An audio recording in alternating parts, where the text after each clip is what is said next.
Traigo muchos saludos de parte de Elena, mi esposa, mis hijas, de mi yerno, del pastor Anderson, de Alberto y de tantos y tantos hermanos que oran por ustedes como nosotros sabemos que ustedes lo hacen por nosotros. En este momento tenemos las 2 menos cuarto de la madrugada en las Islas Canarias y la verdad es que lo que más nos cuesta a veces es adaptarnos un poco al cambio horario. Pero bueno, damos gracias al Señor por todo, porque esto poquito a poco nos vamos adaptando al clima, a las comidas, al cambio horario.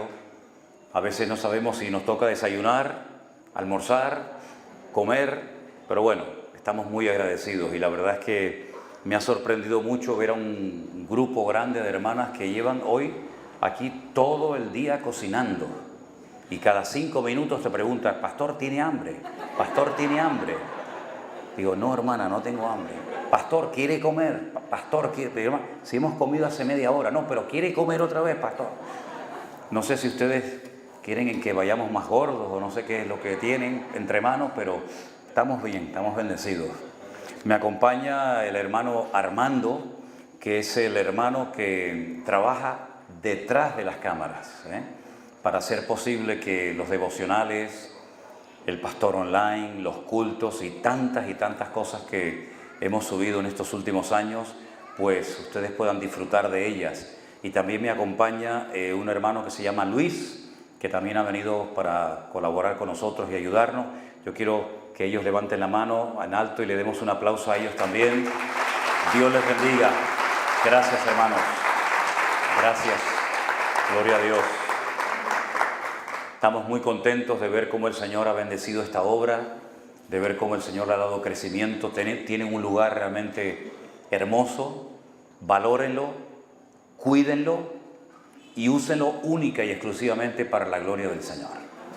La iglesia, lamentablemente, de unos años a esta parte se ha convertido en una pasarela para que algunos que dicen que cantan y algunos que dicen que tocan, pues puedan lucir sus dones y talentos y de esa forma impresionar a las multitudes, ¿no?, de lo bien que cantan y de lo bien que tocan sus instrumentos.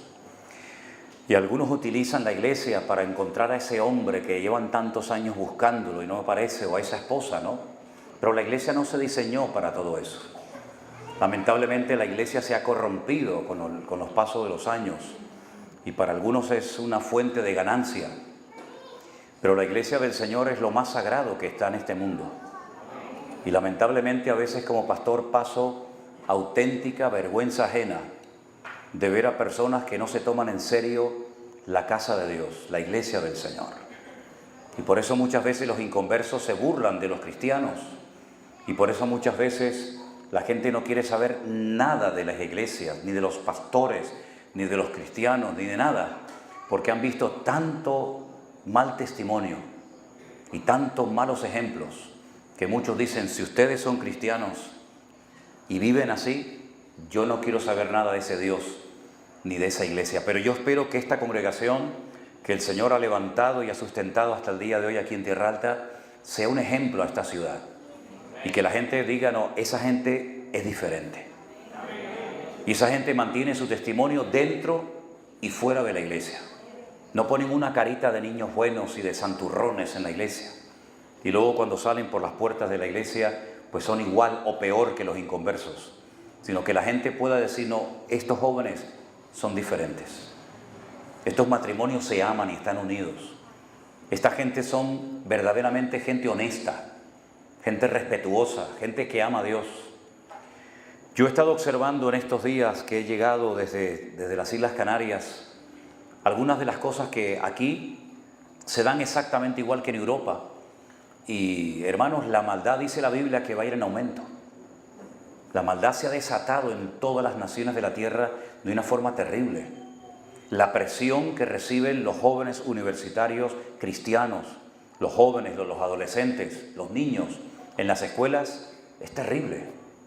Cosas que hasta hace poco tiempo eran pecado y estaban mal vistas, hoy en día están bien vistas y apoyadas y financiadas por los políticos y los gobernantes de turno, ¿verdad? Y parece como que nos tenemos que sentir avergonzados de nuestra fe. y parece como que somos gente rara y una especie en peligro de extinción, y decir en una universidad que yo no creo en una evolución, sino en una adaptación de las especies. Yo creo en un Dios creador. Parece como que uno tiene que ocultarlo, ¿no? Porque parece como que se van a burlar o a reír de ti. El verdadero cristiano nunca ha sido querido por la sociedad. No se olviden de eso. Nosotros no esperamos que la gente nos aplauda y le caigamos bien a todo el mundo. El cristianismo verdadero, la palabra de Dios verdadera, tiene que confrontar y tiene que ir en contra de la corriente de este mundo.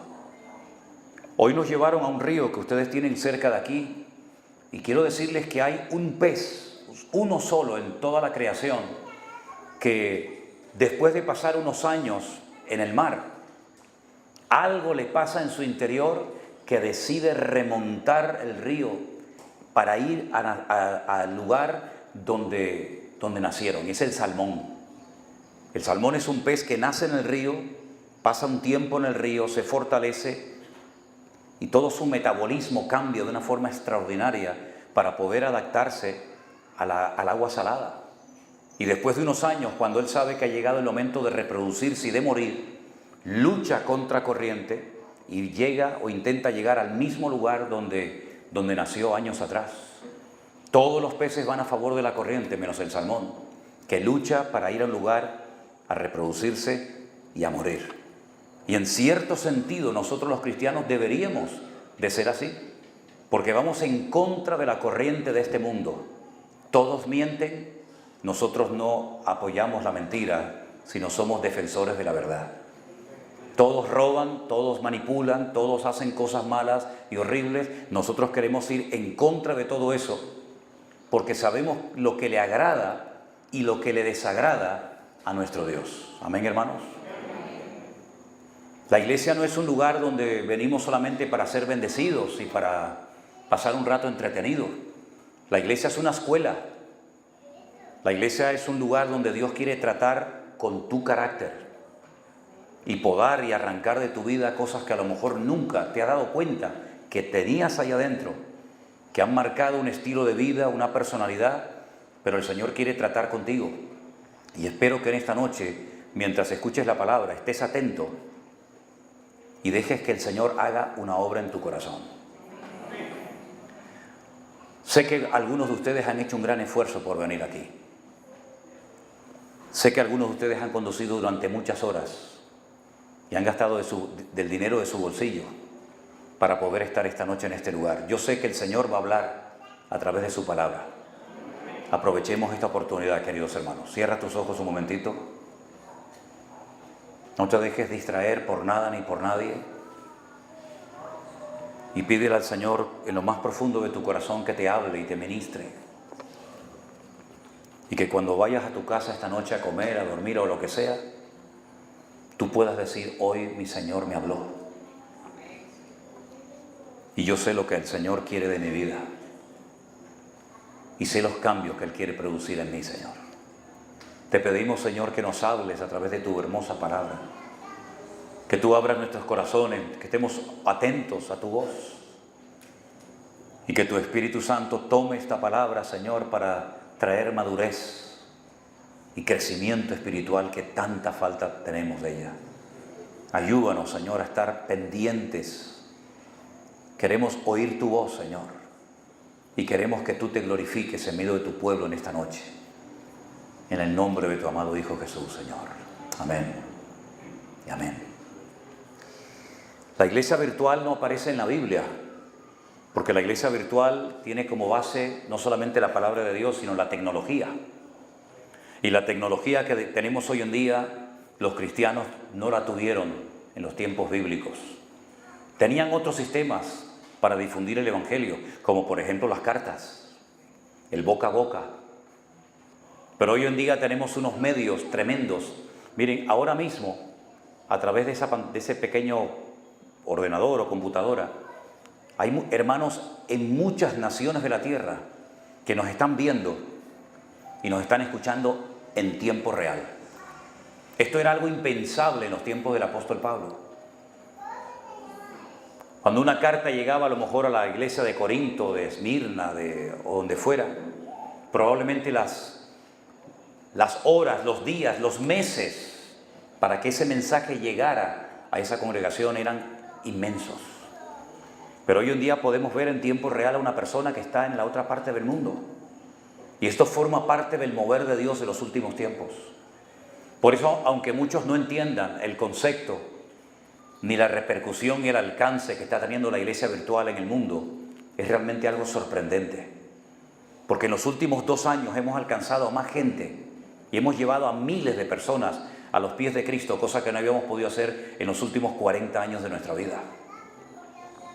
Pero tenemos un libro en la Biblia, que es el último, el libro del Apocalipsis, que se escribió para que toda la cristiandad a lo largo de la historia supiera cómo teníamos que comportarnos y las cosas que iban a suceder en los últimos tiempos. Ahora, cuando hablamos de los últimos tiempos, ¿a qué tiempo nos estamos refiriendo?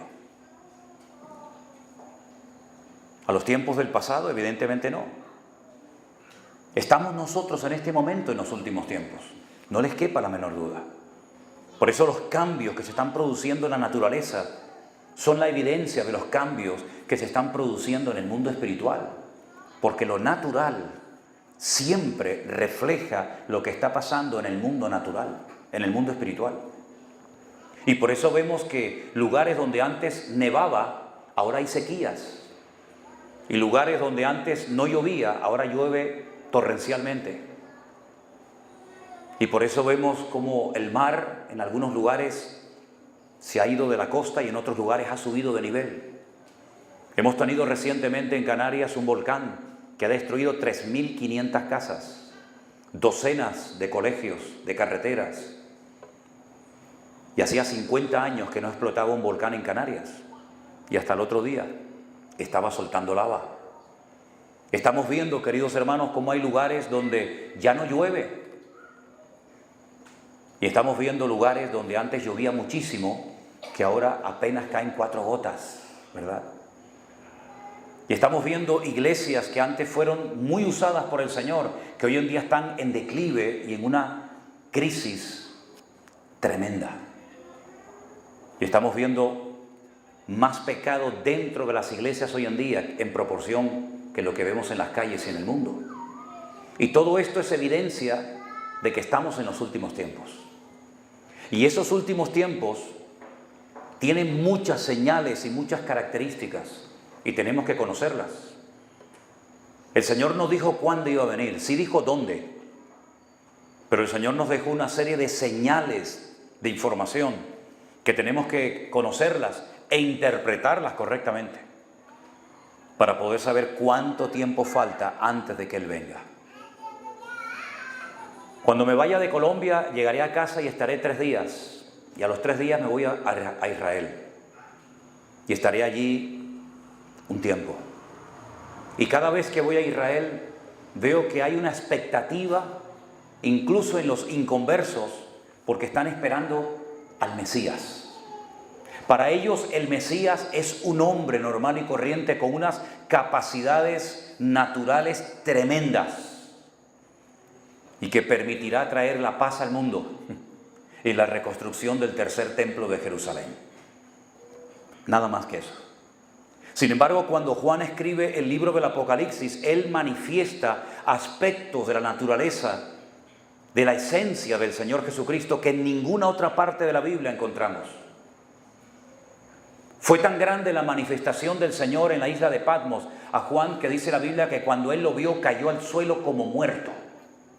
Aquel hombre que se atrevió a recostar su cabeza en el costado del Señor Jesucristo, cuando lo vio de esa forma tan espectacular, dice que casi se muere y cae a sus pies. Y el Señor tiene que poner su diestra, su mano derecha sobre él y decirle: Juan, no temas, tranquilo. Y le da una revelación increíble de las cosas que van a ocurrir en un periodo de tan solo 7 años. Porque el libro del Apocalipsis en gran medida es la historia de los últimos 7 años del planeta Tierra. Y por eso el número 7, que es un número que habla de perfección, de plenitud, aparece repetidamente a lo largo del libro. 7 iglesias, Se habla de los 7 espíritus de Dios, las 7 trompetas, los 7 sellos, las 7 copas de la ira, etcétera, etcétera. Y vemos que el Señor escoge 7 iglesias que no existen hoy en día, ninguna de ellas, pero que en aquellos tiempos eran iglesias grandes y conocidas. Y a través de ellas nos da un mensaje a nosotros hoy en día. Podríamos hablar, créame, semanas, años acerca de este hermoso libro. Pero hay varias cosas que yo quisiera destacar acerca de lo que a Dios no le gusta que ocurra en la iglesia. Algunos creen que en la iglesia se puede hacer lo que uno quiera, que en la iglesia vale todo. Se puede tocar de cualquier manera, se puede vestir de cualquier forma, se puede predicar de cualquier manera. Y a veces nos equivocamos porque tenemos un concepto muy particular y muy distorsionado de lo que es la iglesia. Yo creo que hoy en día, si los apóstoles y el mismísimo Señor Jesucristo entraran por la puerta de muchas congregaciones, saldrían horrorizados de lo que ahí se hace y de lo que ahí se practica. Por ejemplo, hay 3 ocasiones en el libro del Apocalipsis en los que Dios dice lo que a Él no le agrada, lo que a Él no le gusta. La primera ocasión la tenemos en Apocalipsis 2:4, donde dice: tengo contra ti que has dejado tu primer amor. Ese es el mensaje que el Señor le manda a la primera iglesia que se menciona, la iglesia de Éfeso. Una iglesia que tenía más de 350,000 personas como miembros de esa congregación. Una iglesia enorme. Allí vivía Juan con María, la madre del Señor Jesús, en Éfeso. Esta iglesia la fundó Pablo con 12 personas y llegó a ser una de las iglesias más poderosas, más grandes y numerosas de la cristiandad. En esa iglesia estaba colaborando Priscila y Aquila, Timoteo, Tíquico y por supuesto el apóstol Pablo. Y después, cuando él se marcha, después de 2 años de pastorearla, deja al frente de la iglesia a un joven pastor llamado Timoteo. Un pastor que recibió tanta presión que terminó enfermándose del estómago. Y Pablo le tiene que escribir 2 cartas y decirle lo que tiene que hacer para cuidarse física y espiritualmente y también mentalmente. Hay gente que se ha enfermado por estar sirviendo a Dios. Hay gente que ha perdido la salud. Hay gente que ha perdido el matrimonio por estar todo el día metido en la iglesia. Hay gente que ha perdido, no quiero decir la vida, pero sí han perdido algunos a sus hijos, porque tenían más tiempo para los demás que para atender a sus propios hijos. Y cuando el apóstol Pablo le escribe a Timoteo, que es el pastor de la iglesia de Éfeso, le dice que el que no tiene su hogar en orden no puede pensar en servir al Señor, es decir, en servir a los demás. Porque la predicación no empieza en el púlpito, la predicación empieza en el hogar. Y si su hogar no es un botón de muestra, usted no tiene ninguna credibilidad para subirse a un púlpito a decirle a los demás lo que usted no ha sido capaz de llevar a la práctica en su propia familia y en su propia vida privada. Pero esa es la tónica hoy en día. Pastores divorciados y divorciados, gente que deja a una mujer, se casa con otra, se casan con esta, se separan de la otra, iglesias que se dividen, ¿verdad? Y no cumplen los requisitos bíblicos. Y es una iglesia que empezó muy bonito, empezó muy bien, una iglesia preciosa, una iglesia que era un ejemplo en aquella época, pero cada vez que el Señor menciona algo sobre la iglesia de Éfeso, lo menciona en tiempo pasado. Habéis sufrido, habéis trabajado, habéis probado a los que se dicen ser apóstoles y los habéis hallado mentirosos. Todo lo bonito de la iglesia está en tiempo pasado, pero todo lo feo de la iglesia está en tiempo presente. Tengo contra ti que en la actualidad ya no me amas tanto como al principio. ¿Saben que hay gente que ama más al ministerio que al Señor? ¿Saben que hay gente que ama más el cargo en una iglesia que la santidad del Señor en su casa? ¿Saben que hay gente que pelea más por las bancas y por las propiedades que pueda tener una iglesia que verdaderamente por el Evangelio y por el honor de Cristo en su amada iglesia? Eso es lo que le pasó a los efesios, que terminaron amando las cosas y usando a la gente. Y la Biblia nos enseña que es todo lo contrario. Lo que tenemos que hacer es amar a la gente y usar las cosas para la honra y gloria del Señor. Se enfriaron sirviendo al Señor. Como dice el libro del Cantar de los Cantares, por cuidar la viña ajena, descuidé mi propia viña. Y eso fue lo que le pasó a esta iglesia. Tengo contra ti que has dejado, lo tenías, pero ya no lo tienes, tu primer amor. ¿Cuál es tu primer amor? ¿Qué es lo que tú más amas en esta vida? ¿Tu casa, tu coche, tus instrumentos, tu ropa, tu deporte? ¿Qué es lo que más amas en esta vida? Porque dice la Biblia que lo que amas, allí estará tu corazón. Y donde está tu corazón es donde estará tu tesoro. ¿Qué es lo que más amas en esta vida? En Israel los niños aprenden a leer y a escribir con la Biblia en casa antes de ir a la escuela. Y lo primero que aprenden es un versículo que en hebreo dice Shema Israel, Adonai Eloheinu, Adonai Echad. Y se aprenden todo ese capítulo donde dice en español, y amarás al Señor tu Dios con toda tu alma, con todo tu corazón y con todas tus fuerzas. Lo repiten por la mañana, por la tarde y por la noche, por la mañana, por la tarde y por la noche, todos los días de su vida. Cuando salen a trabajar, cuando van a la escuela, cuando regresan, cuando se levantan, cuando se acuestan, constantemente están diciendo amarás al Señor tu Dios con toda tu alma, con toda tu fuerza y con todo tu corazón. Fíjense qué importante es esto, que cuando le preguntaron al Señor Jesucristo cuál es el mandamiento más importante de todos, Él dijo, amarás al Señor tu Dios con toda tu alma, con toda tu fuerza y con todo tu corazón, y a tu prójimo como a ti mismo. Haciendo esto has cumplido toda la ley y los profetas. Y este fue el problema de la iglesia de Éfeso, que habían dejado de amar al Señor. Ya el Señor no era lo primero. Y el Señor dice, yo tengo en contra de la iglesia que yo ya no soy lo primero en la congregación. Y qué fácil a veces es enredarnos en activismos, en cosas, ¿verdad? Y olvidarnos que nuestra prioridad es amar a Dios. Y cuando dejamos de amar al Señor nos convertimos en cristianos materialistas. Y recurrimos a la oración y recurrimos al Señor solamente para pedirle que nos ayude a pagar las deudas, a pagar y a comprar esto o aquello. Y recurrimos al Señor como si fuera una especie de supermercado donde hacemos la lista de las cosas que yo quiero, que ni siquiera consulto al Señor a ver si son de su agrado, de su voluntad o no. Y ese fue el problema de la iglesia de Éfeso, una iglesia que entró en una dinámica, en un montón de actividades, pero que ya no amaban al Señor. ¿Tú amas al Señor? ¿Cuántos aman aquí al Señor? Amén. Esa pregunta, ¿saben que el Señor se la hizo a Pedro? Le dijo el Señor a Pedro, Pedro, ¿tú me amas? Y Pedro le dijo, sí, Señor, ¿tú sabes que yo te amo? Le dijo, sí, pues apacienta mis corderos. Y la segunda vez le hizo la misma pregunta, Pedro, ¿tú me amas? Y le dijo, sí, Señor, ¿tú sabes que te amo? Pues apacienta mis ovejas.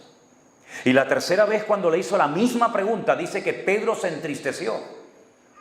Porque cuando en hebreo se pregunta 3 veces una cosa es porque es algo muy en serio. Y Pedro se dio cuenta de que lo que el Señor le estaba pidiendo era el amor de los amores. Que no hubiera nada en su vida más importante, que no hubiera nada en la lista que suplantara al Señor.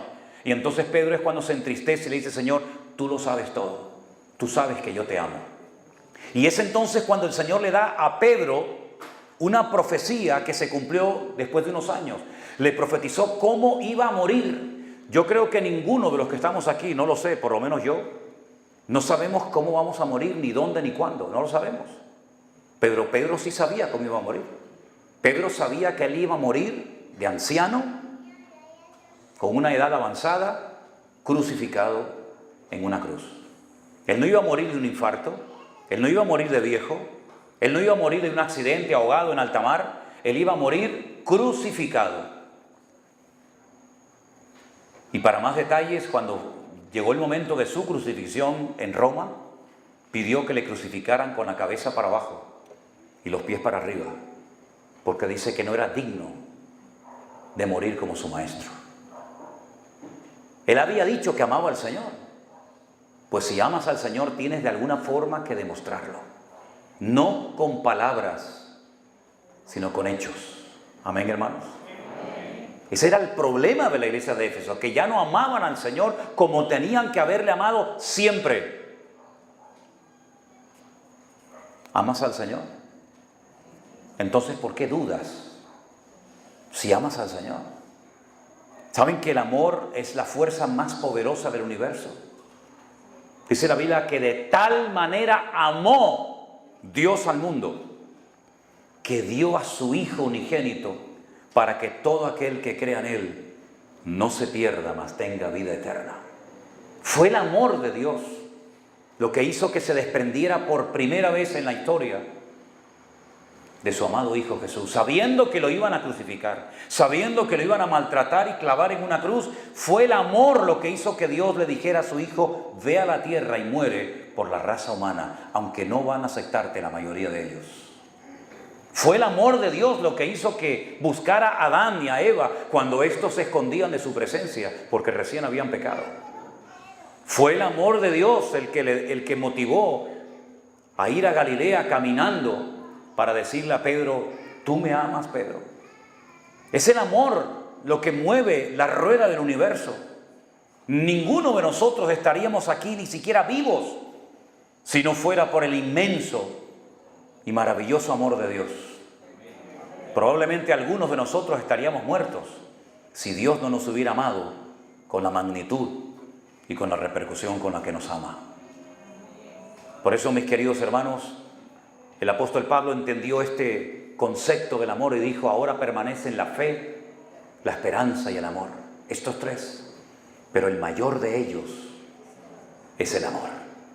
Porque en el cielo no vamos a necesitar profetizar, ni predicar, ni siquiera la fe la vamos a necesitar en el cielo. Pero el amor de Dios permanecerá por la eternidad, porque Dios es amor. Gloria a Dios. A otra iglesia el Señor la confronta y le dice: tengo contra ti unas pocas cosas. Apocalipsis 2:14. Vamos a ver qué es lo que tenía el Señor en contra de esta iglesia. Que tienes ahí a los que retienen la doctrina de Balaam, que le enseñaba a Balac a poner tropiezo a los hijos de Israel y a comer cosas sacrificadas a los ídolos y a cometer fornicación. Con la iglesia de Éfeso le dijo lo que tenía en contra. Ahora esta iglesia, que es la de Pérgamo, le dice: tengo contra ustedes que tienen en la iglesia una falsa doctrina que están reteniendo, que la están enseñando y compartiendo la membresía, y la llama la doctrina de Balaam. Y explica en qué consistía, o en parte en qué consistía esa enseñanza o ese modelo de vida. Dice que Balaam le enseñaba a Balac una serie de cosas. Ahora, Balaam era un pseudo profeta del Antiguo Testamento. No era un judío, no pertenecía a ninguna de las tribus de Israel, pero era un pseudo profeta, un pagano que creían los reyes de la época, uno de ellos Balac, que tenía poderes adivinatorios y poderes de maldecir a pueblos. Entonces un rey pagano, sabiendo que Israel no podía ser derrotado en el campo de batalla, porque otros reyes lo habían intentado y habían fracasado, él busca a Balaam y le paga una gran suma de dinero para que se suba a lo alto de un monte y observe a todas las tribus de Israel acampando en el valle y las maldiga. Y dice la Biblia que Balaam aceptó el dinero, subió a lo alto de un monte e intentó maldecir al pueblo de Israel. Pero cuando intentaba maldecir al pueblo de Israel, resulta que salían por sus labios palabras de bendición. Y Balaam se enfadaba porque le decía: yo no te he contratado para que bendigas a este pueblo, sino para que los maldigas. Y entonces lo volvió a intentar una segunda vez y una tercera vez, y fue imposible maldecir al pueblo de Dios, porque no hay ningún arma forjada que tenga éxito contra el pueblo de Dios. Y el Señor nos protege de lo que sabemos y de lo que ignoramos, de lo que vemos y de lo que nunca veremos. Y por eso podemos dormir en paz y vivir en paz, porque el Señor nos protege de noche y de día. Y por eso dice la Biblia que la doctrina de Balaam consistía en aceptar dinero y utilizar tu supuesto don o talento para hacer una mala utilización de un supuesto don, en este caso el de profecía. La Biblia dice que no tenemos que utilizar nuestros dones para ganar dinero con ellos, sino para servir al pueblo de Dios y a honrar y alabar a nuestro Dios. Pero muchas personas utilizan los talentos, sus dones, para llenarse los bolsillos y vivir a costa de las ovejas. Y en vez de dar la vida por las ovejas, son las ovejas las que tienen que dar la vida por el pastor, cuando es al revés. Ustedes no tienen que dar la vida por el pastor. Esa no es su obligación. Pero la obligación de cualquier pastor es sí dar su vida por las ovejas, si es necesario hacerlo. Por las ovejas, no por las cabras.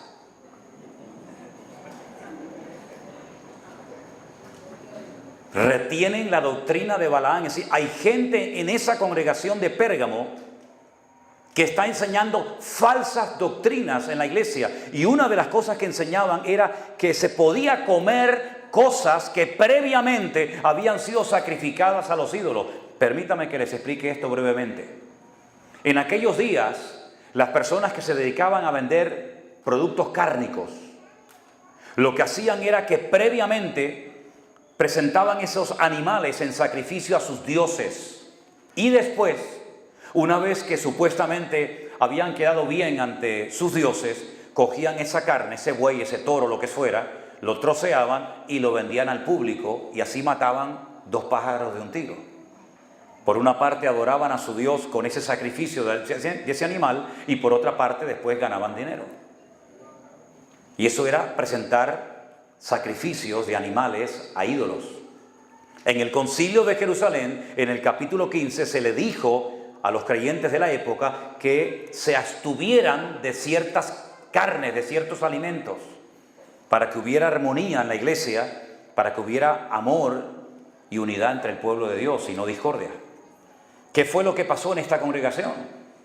Que estas personas enseñaban todo lo contrario a los acuerdos que se habían tomado en la iglesia primitiva en el concilio de Jerusalén. Es decir, personas que no se querían sujetar a las normas. Personas que decían, bueno, sí, estamos de acuerdo, pero por detrás enseñaban cosas que no estaban bien vistas dentro del seno de la iglesia. Ahora, a veces hay personas que me escriben y me preguntan cosas como esta. El otro día me escribió una hermana, vete tú a saber si a lo mejor está aquí. Bueno, si está aquí le viene bien, así me va a escuchar. Pastor, en mi iglesia dicen que los no bautizados no pueden tomar el pan y el vino. ¿Eso es una doctrina humana? ¿Eso es algo de los hombres? ¿Es algo que viene de Dios? Porque yo creo, porque ella preguntaba y respondía, ¿sabe? Porque yo creo que eso no es de Dios. Y nosotros no somos nadie para prohibirle a una persona tomar la Santa Cena. Entonces yo contesté a esta señora, le digo, mire, hermana, escúcheme bien. En la iglesia no solamente nos sujetamos a la palabra de Dios, sino también hay normas y hay reglas de convivencia. Por ejemplo, en España, nosotros nunca podríamos haber hecho un culto con el sonido, con los decibelios que ustedes han tenido en la primera parte de este culto. Yo hubiera tenido una patrulla de la policía en la puerta de la iglesia y me hubieran probablemente llevado detenido, porque hay un nivel de decibelios que si usted lo pasa y hay vecinos que le denuncian, automáticamente le pueden llegar hasta cerrar la iglesia. Entonces yo le digo a los músicos, el volumen no puede pasar de aquí. No, pues eso es una norma humana, me da exactamente igual. Pero yo vivo en el mundo y delante del mundo tengo que ser un ejemplo. No es que yo alabo, al Señor se le pueda alabar hasta en silencio, mi hijo. Y una oración poderosa que el Señor contestó ni siquiera se oyó, y fue la oración de aquella mujer llamada Ana. Y hay muchos que gritan hoy en día y su oración no sale del techo de la iglesia. Y aquella mujer oraba en silencio y llegó al mismo corazón del Señor. Así que aquí no es cuestión de subir o bajar el volumen. Aquí es cuestión de hacer las cosas decentemente y con orden. Imagínense que hay una persona enfrente de esta iglesia que se está muriendo de cáncer o tiene una enfermedad. La alabanza que hemos cantado, no digo que sea el caso concreto, simplemente pongo un ejemplo, una hipótesis, ¿sí? La alabanza sería un motivo de perturbación más que de gratitud, si hay una persona que está gravemente enferma. Y por amor a esa persona, probablemente tendríamos que bajar el volumen y Dios nos escucharía exactamente igual. Porque una cosa es alabanza y otra cosa es ruido. Y muchas veces se confunde el ruido con presencia de Dios, que son dos cosas completamente diferentes. Y claro que hay normas en la iglesia, claro que hay normas, hay un horario. Y claro que hay normas, por ejemplo, para que una persona inconversa que no entiende nada del Evangelio se abstenga de tomar el pan y el vino cuando llega el momento. ¿Por qué? Porque no entiende ni discierne las cosas del Señor. Claro que hay normas, por supuesto que sí. Y en el Concilio de Jerusalén se tomaron normas, reglas de convivencia para la armonía dentro de la iglesia. Y por eso hay personas que saltan de iglesia en iglesia porque no quieren sujetarse a nada ni a nadie. Porque la persona que no es obediente a Dios tampoco lo va a hacer a la iglesia, ni al pastor, ni a nadie. Y la desobediencia no se aprende en la iglesia, la desobediencia se aprende en el hogar. Y cuando al niño que desobedece se le premia y se ríe, ¿verdad? Porque el niño ha dicho una mala palabra o ha hecho una cosa que está mal, pero se le ríe y se le premia, ese niño va a creer que la desobediencia tiene premio y la obediencia tiene castigo. ¿Y cuántas personas se han convertido en la iglesia y han sido toda su vida unos desobedientes y ahora se han convertido, pero son cristianos desobedientes? Y tienen que aprender a ser obedientes. Y esta iglesia de Pérgamo, el problema que tenía es que no quería ser una iglesia obediente. Y hay creyentes que quieren ser bendecidos. Hay gente que quiere cantar, que quiere predicar, que quiere hacer muchas cosas, pero no quieren aprender a obedecer al Señor. Y dice la Biblia que la desobediencia, por cierto, es el único pecado que se compara con otro. No hay pecados que se comparan con otros, salvo el pecado de desobediencia, que dice que es como adivinación. Ese fue el problema de Saúl. Uno compara el pecado de David y el pecado de Saúl, y humanamente hablando, ¿no parece que el que pecó más grave fue David? Se acuesta con la vecina, mata al marido, Dios lo perdona y sigue como rey. Y el otro rey desobedece y Dios lo desecha y le dice a Samuel: no ores nunca más por él porque ya este hombre no me sirve. Es que Dios no soporta la desobediencia. Es que Dios no le va a permitir a nadie que desobedezca y que se llame cristiano y que lleve su nombre y le deshonre. Porque la desobediencia Dios nunca la va a respaldar y Dios nunca la va a bendecir. Y por eso el Señor le dice a la iglesia de Pérgamo: tengo contra ustedes que ustedes no quieren ser una iglesia obediente.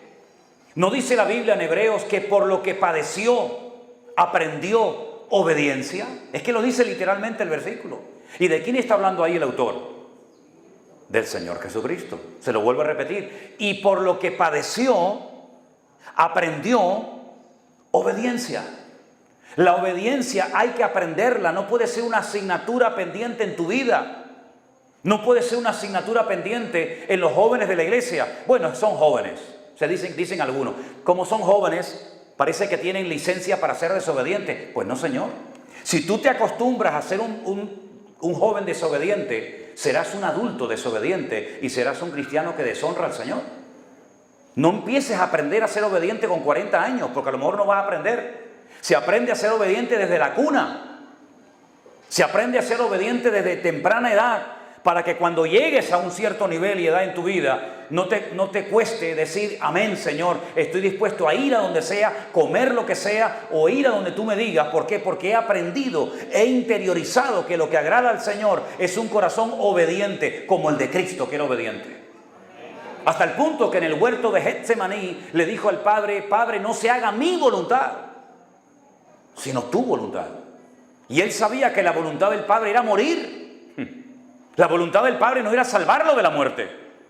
La voluntad del Padre es que le clavaran una corona de espinas en la cabeza y le arrancara la piel de la espalda a latigazos y sufriera la humillación más humillante que un ser humano puede experimentar. Él sabía que esa era para él en ese momento la voluntad del Padre, pero dice que fue obediente hasta la muerte, y muerte de cruz.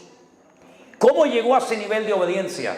Bueno, porque dice que siendo igual a Dios, no se aferró, ¿verdad?, a sus derechos divinos, sino que renunció a todos sus derechos. Y dice la Biblia que se humilló y se humanó, se hizo hombre, se anonadó, se despojó de toda su gloria. Y dice que fue obediente hasta la muerte, y muerte de cruz. Por lo tanto, Dios el Padre lo exaltó hasta lo sumo y le dio un nombre que es sobre todo nombre, para que en el nombre de Jesús se doble toda rodilla de los que están en el cielo, en la tierra y aún debajo de la tierra, y toda lengua confiese que Jesucristo es el Señor, para gloria de Dios Padre. Él descendió y el Padre lo exaltó hasta lo sumo. Aleluya. Obediente hasta la muerte y muerte de cruz. Por el contrario, Satanás, que es la desobediencia personificada, dijo: subiré, me sentaré en el trono de Dios. Bueno, para sentarte en el trono de Dios, lo primero que tienes que hacer es quitar a Dios del trono. Porque en ese trono no caben dos personas, solamente cabe uno. Así que si te quieres sentar en su trono, lo que estás diciendo es que vas a quitar a Dios, eliminar a Dios, que es el espíritu que reina en Colombia, en Perú, en España, en Estados Unidos. Quitar a Dios de los colegios, quitar a Dios de las universidades. Dios molesta. Quitar a Dios de todas partes. Ese es el espíritu que Satanás tenía desde el principio. Subiré, me sentaré en el trono de Dios. Yo seré el foco, el centro de atención. Me adorarán a mí en vez de a Él. Y por eso fue humillado hasta lo máximo. Porque el que se enaltece será humillado, mas el que se humilla será enaltecido. Una iglesia que no quería ser obediente, que llegó a comer cosas sacrificadas a los ídolos, y cuando tú le abras la puerta a un pecado, no se queda ahí tu pecado, ¿sabes? No se queda ahí. Es como el que comienza a consumir drogas. El que comienza a consumir drogas, llega un momento que buscas otra, y después otra, y después otra, y llega un momento que ya no hay más. Y lo que antes te llenaba, ahora ya no te llena. Es una escalera al infierno. Y esta gente comenzó a desobedecer, y una desobediencia trajo otro pecado y otro más. Al final dice que terminaron cometiendo fornicación en la iglesia. Y uno dice, pero ¿cómo puede ser que se reunieran en la iglesia para fornicar en el culto? Bueno, es que fue una escalera descendente, y un pecado lleva a otro pecado. Cuando tú le abres la puerta al enemigo en tu vida, tal vez por algo pequeño, algo que no le des importancia, dice que un pequeño fuego puede hacer arder todo un monte y todo un bosque. Las pequeñas cosas, las pequeñas zorras pueden destruir plantaciones enteras. Por eso dale importancia también a lo pequeño, porque si no controlas lo pequeño, se convertirá en algo grande y perderás el control. Hay otra cosa que a Dios le molesta. El mensaje es a la iglesia de Tiatira en el versículo 20. Tengo unas pocas cosas contra ti. Dese en cuenta cómo siempre habla con los mismos términos. Tengo contra ti, tengo contra ti, tengo contra ti. Y en esta ocasión menciona a una mujer. Antes mencionó a dos personajes del Antiguo Testamento. A un pseudo profeta llamado Balaán y a un rey llamado Balac. Ahora menciona a una mujer llamada Jezabel. Toleras que esa mujer, Jezabel, que se dice, no lo es, ella dice que lo es, que se dice profetiza, enseñe y seduzca a mis siervos a fornicar y a comer cosas sacrificadas a los ídolos. ¿Qué poder tenía esta mujer tan grande que le daban el púlpito para dar cursos para aprender a fornicar y a desobedecer a Dios?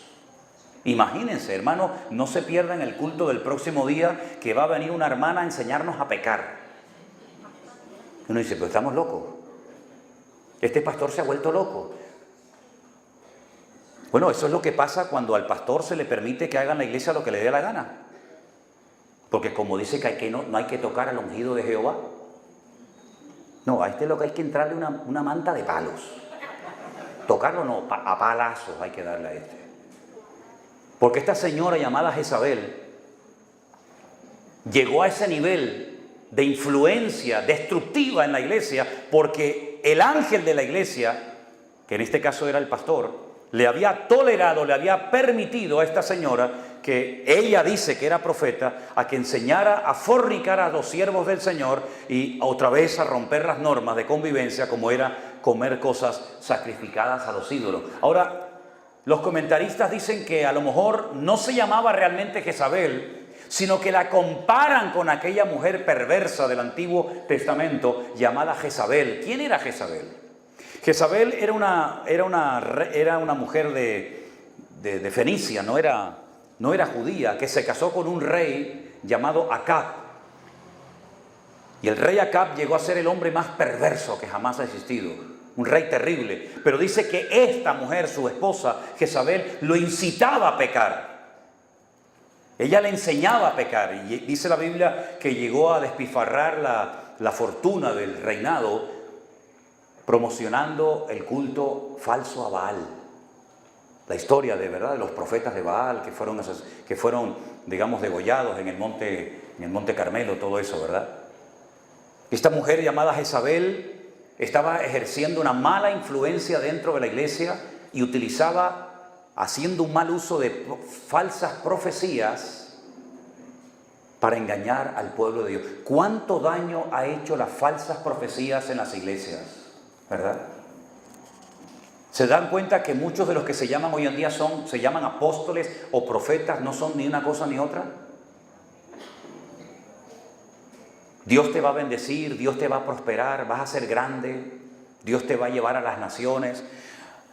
Cuando estuve en Estados Unidos ahora en el mes de, no sé cuándo fue, en junio creo que fui, se me acercó una hermana, yo estaba en la cola, había un buffet al final, teníamos que ir con el plato a comer y yo estaba en la cola y se me acercó una hermana y cuando me vio, ¡ay! Y empezó así como a temblar, ¿no? Y yo digo, tranquila, no te pongas nerviosa. ¡Ay, pastor! Digo, tranquila, no te pongas nerviosa. Sí, porque no sé, le entra la chiripioca a una gente, parece que ven. Y a mí esas cosas no me gustan nada. Y entonces me puso la mano así en el hombro y empezó, Señor, tú dices a tu siervo, digo, espere un momentito, yo la paré. Quíteme la manita de encima, eso de entrada. A mí no me esté tocando. Segundo lugar, si usted va a empezar a decirme que Dios me va a bendecir, que Dios está conmigo, que Él ha visto mis lágrimas y mi sufrimiento y me va a llevar a las naciones. Si me va a decir toda esa parafernalia, no pierda el tiempo conmigo, señora. Yo ya todo eso ya lo sé, porque yo leo la Biblia todos los días y además que lo estoy viviendo todos los días en carne propia. Así que no pierda el tiempo conmigo queriendo quedar bien conmigo, dándome palabritas supuestamente proféticas cuando eso sale de lo más profundo de su corazón. ¿Cuál es el gran problema hoy en día? Que la gente lee poco la Biblia o nada. La gente apenas tiene comunión con el Señor. Entonces cuando llega alguien con una palabra profética, hacen cola y pagan dinero y hacen lo que haga falta para pasar a una plataforma para que una señora que usted no lo conoce de nada le diga a usted lo que si usted se hubiera metido en su habitación y hubiera doblado sus rodillas delante del Señor, el Señor se lo hubiera dicho personalmente a usted.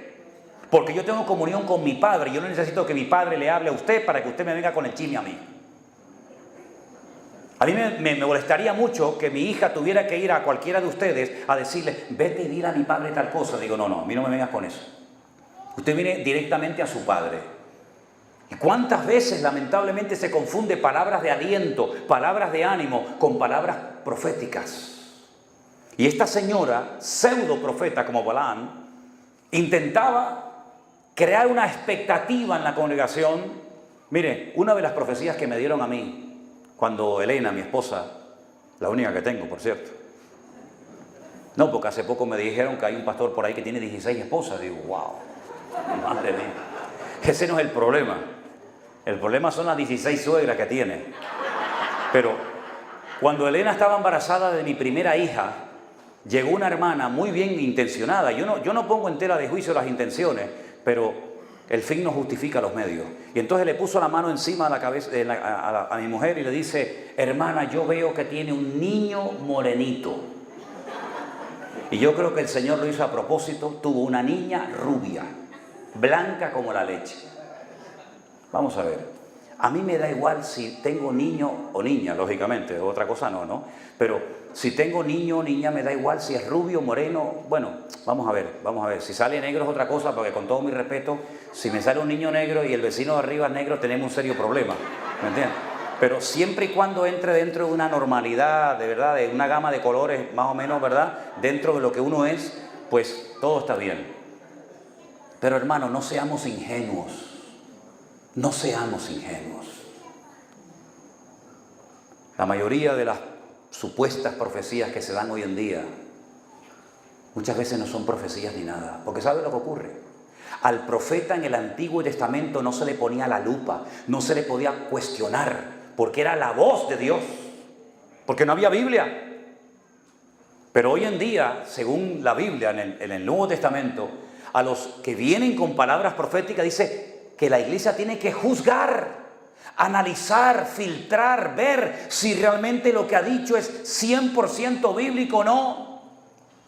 Cuando hace muchos años hubo una guerra en el corazón de Europa, en los Balcanes, en la antigua Yugoslavia, vino una señora muy renombrada y conocida a nivel mundial con un don profético tremendo, y ella dijo en público que en esa guerra España, sobre todo Cataluña, sería bombardeada y morirían tanta gente en España que vendría un avivamiento porque los españoles caerían de rodillas buscando al Señor. Mire, ni bombardearon España, ni los españoles cayeron de rodillas, ni pasó nada.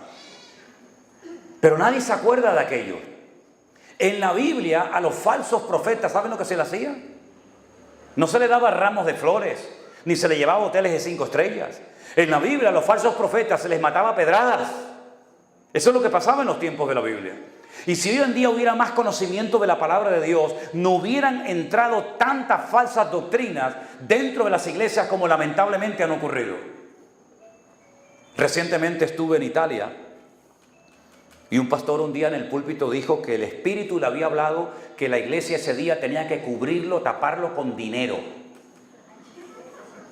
Menos mal que yo no estaba ese día en el culto ese. Si no, yo lo tapo, pero con otra cosa.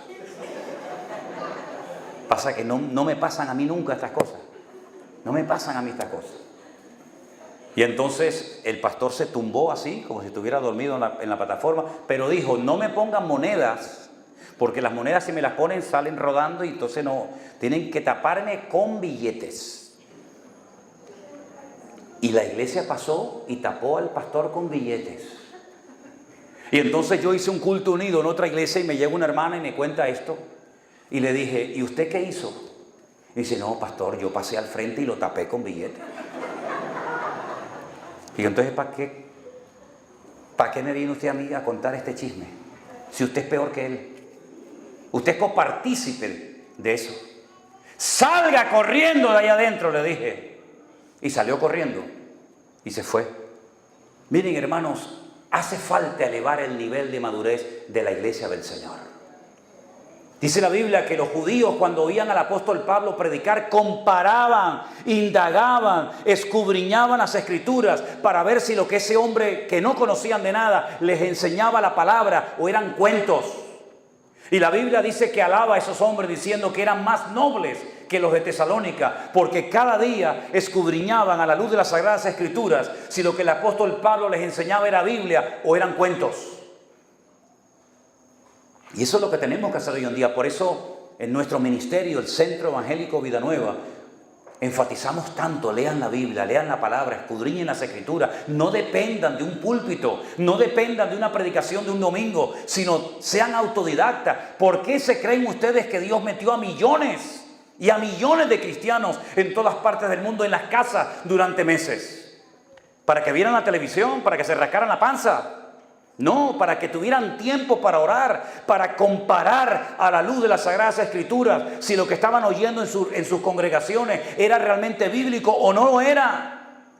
Y Dios utilizó aquel tiempo para que muchos que hacía años que no leían la Biblia, que decían, pastor, no tengo tiempo porque yo trabajo mucho de sol a sol y cuando llego a casa llego cansado, tuvieron tiempo para leer la Biblia y por ahí el Señor comenzó a utilizar aquellas cositas que comenzamos a hacer de una forma muy sencilla allí en las Islas Canarias y comenzamos a confrontar y a romper mentiras y viejas estructuras. Y entonces la gente cuando terminó el confinamiento se dieron cuenta de que habían sido engañados, manipulados en sus respectivas congregaciones y se produjo una revolución espiritualmente hablando. Y en aquellos días nosotros decidimos seguir predicando a sillas vacías. Yo no sé cuántos de ustedes vieron aquellos cultos de marzo del 2020, de abril del 2020. Algunos, ¿verdad? Créame que muchas veces, yo se lo confieso ahora, ya han pasado casi 3 años. Yo les confieso que muchas veces estuve tentado a pararme de dejar de predicar, porque yo no tenía ningún punto de referencia.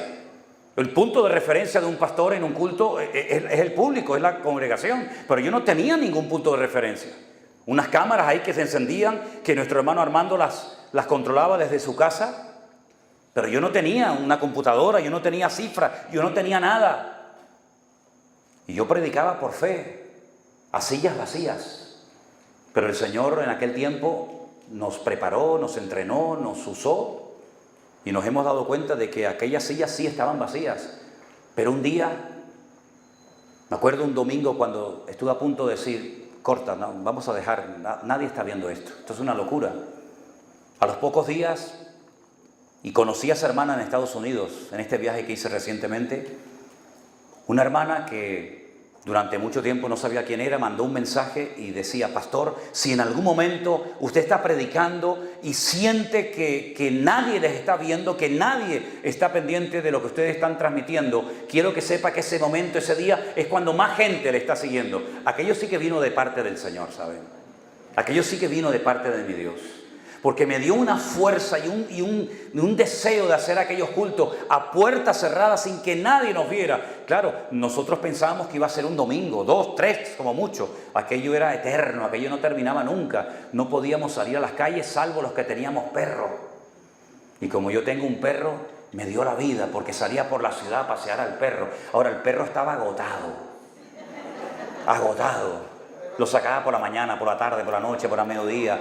Los vecinos te llamaban, ¿me alquilas el perro media hora para salir a la calle a pasear al perro?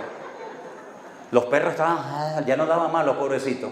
Algunos sacaban perros de trapo, de peluche para engañar a la policía y los arrastraban así. La gente desesperada. Pero después nos dimos cuenta de que efectivamente el Señor estaba respaldando su iglesia. Porque lo hermoso de todo esto, de todo lo que ha ocurrido, de cientos y miles de personas, que después nos hemos dado cuenta que estaban ahí atrás, que la obra no la ha hecho nadie, la obra no la ha hecho una denominación, la obra no la ha hecho un hombre, la obra la ha hecho el Espíritu de Dios utilizando el poder más grande que existe, que es el poder bendito y poderoso de la palabra de Dios. Fuerte ese aplauso a Él, aleluya. Dios es bueno y a su nombre, y a su nombre, gloria a Dios, aleluya. Las iglesias del Apocalipsis nos enseñan muchas cosas, hermanos. Lean los 7 mensajes que el Señor le manda a la iglesia de Éfeso, Mirna, Pérgamo, Tiatira, Sardis, Filadelfia, Odisea. Y quiero terminar diciéndoles algo. Hoy cuando hemos comenzado el culto, se ha orado, ¿verdad?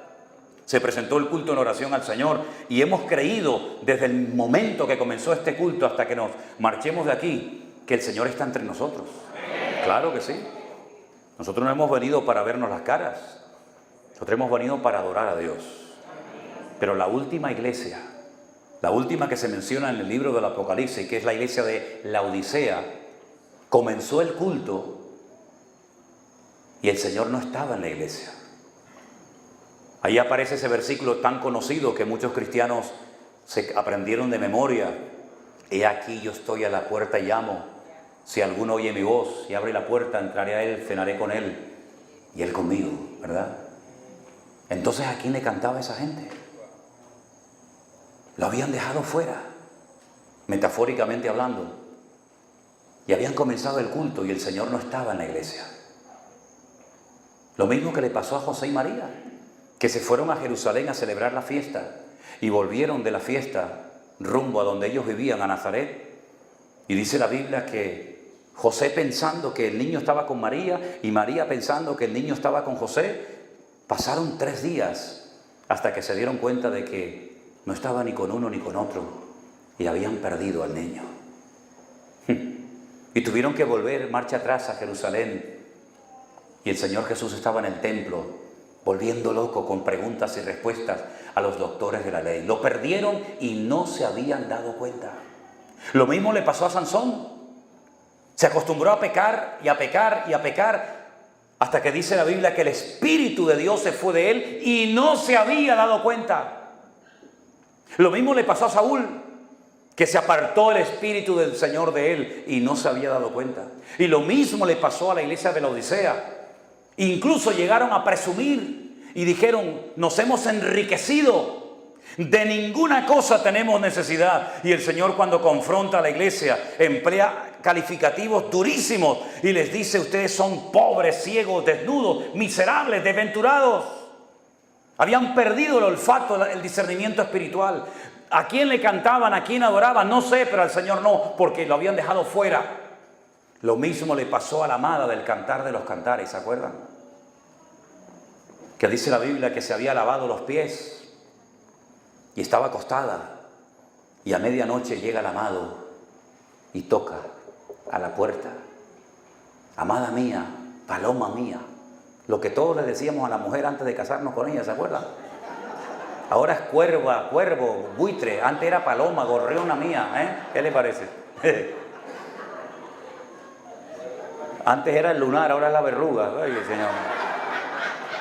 Y entonces ella dice que oyó la voz. Dice, y se estremeció. Oyó la voz de su amado y se estremeció toda. Y el amado le dijo: ábreme, quiero entrar a tener comunión contigo. Y ella le dijo: no, me acabo de lavar los pies.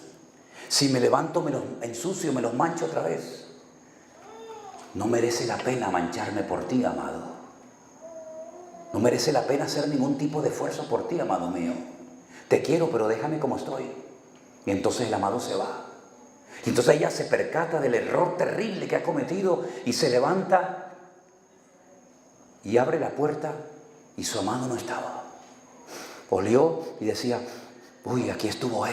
Huele la puerta a él, pero él no estaba. Y entonces dice que sale por la ciudad de Jerusalén enferma de amor, porque lo tuvo y lo perdió. Y le decía a la gente: ¿habéis visto a mi amado? ¿A quién? A mi amado. No hay otro como él. Y lo describe, sabe cómo son sus ojos, su pelo, sus muslos, sus dientes, lo sabe todo, pero lo perdió. Tenía la teoría, pero la realidad es que había perdido la presencia de su amado. La humillan, le hacen de todo, hasta que por fin se produce el reencuentro. Y eso es lo que el Señor quiere hacer hoy en día: llevar a la iglesia a hacer reencuentro con Él. Porque la iglesia se ha quedado dormida, se ha quedado postrada, se ha acomodado y ha perdido la gloria del Señor. Se ha quedado con hermosos templos muertos y vacíos, con hermosos equipos de sonido, cámaras, radios, televisiones, lo que ustedes quieran. La iglesia cristiana evangélica nunca ha sido tan rica materialmente hablando como hoy en día. Hoy en día tenemos barcos, tenemos aviones, tenemos helicópteros, tenemos templos, tenemos de todo. Pero ¿y la presencia del Señor? ¿Está siempre la presencia del Señor entre nosotros? Porque hay muchos lugares donde ya el Señor ya no va. Y creen que le cantan al Señor, pero ya nuestro Dios no se siente cómodo en ese sitio. Así que me gustaría que en esta noche cerraras tus ojos y le hicieras esta pregunta al Señor. Tal vez nunca te has atrevido a preguntarle esto. Señor, ¿tú tienes algo en contra? Algo que tienes que señalar y decirme: eso no está bien. Cantas muy bonito, alabas muy bien, predicas maravillosamente, has hecho esto, has hecho aquello, has ido para aquí, has ido para allá, todo eso está muy bien, pero tengo contra ti. Bueno, escuchemos al Señor esta noche hablando a nuestros corazones. Escuchemos a Dios, porque a veces nosotros no paramos de hablar, pero dejemos que Dios hable a tu corazón. Y ahí donde estás, escucha la voz audible de Dios, ese silbo apacible que te puede indicar en este momento que ese pecado, ese vicio, esa atadura que tienes en tu vida es lo que te está impidiendo crecer y desarrollarte como hijo, como hija de Dios. Señor, en esta noche hemos escuchado tu palabra. En esta noche hemos analizado a la luz de la palabra tuya el estado deplorable de algunas iglesias de aquella época. Y hemos visto, Señor, cómo tú conoces lo bueno y lo malo de nuestras vidas, lo bueno, lo malo, lo positivo y negativo de las iglesias. Y te pedimos humildemente en esta noche, Señor, muéstranos las cosas de nuestra vida que no te agradan. Porque queremos cambiar, y queremos dejarlas y queremos vivir en orden y en obediencia y en santidad total para ti, Señor. Habla, Espíritu Santo, en nuestros corazones, en nuestras vidas. Glorifícate tú en nosotros hoy, Señor. Que nadie salga de aquí, de este lugar, ni los hermanos que están en sus hogares viendo este culto, sin abrir su corazón sinceramente delante de Dios y pedir en arrepentimiento genuino perdón a Dios por el tiempo perdido, por los pecados cometidos, por los malos pensamientos, las malas decisiones y un largo etcétera. Te lo pedimos, Señor, en esta noche, en el nombre de tu amado Hijo Jesús. Y ahora, sin nadie mirar a nadie, sin nadie mirar si aquel se levantó o no, yo quiero que única y exclusivamente se pongan de pie los que en esta noche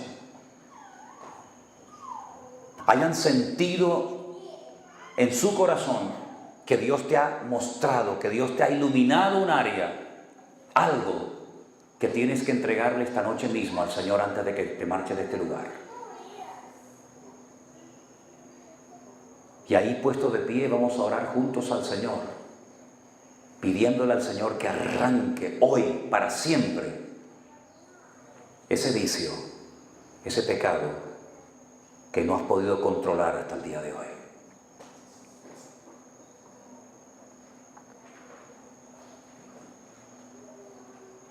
Amén. Dios te bendiga, hermano. Amén. Dios te bendiga.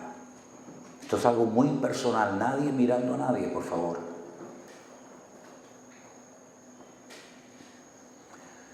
Oh, gloria a tu nombre, Señor Jesús. Gracias, Señor Jesús. ¿Hay alguien más que en esta noche haya sentido en su corazón que tiene que entregarle algo al Señor que Él te está pidiendo hace mucho tiempo? Ya has estado peleando y peleando contigo y hasta con el Señor mismo. Pero hoy quiere decir basta, Señor. No voy a seguir nunca más con este odio, con este resentimiento, con esta amargura, con esta atadura en mi vida, Señor. De nada sirve que alabes, de nada sirve que adores, de nada sirve tu mano levantada, de nada sirve lo que hagas si tú en esta noche no eres libre de eso que solamente tú sabes que al Señor no le agrada.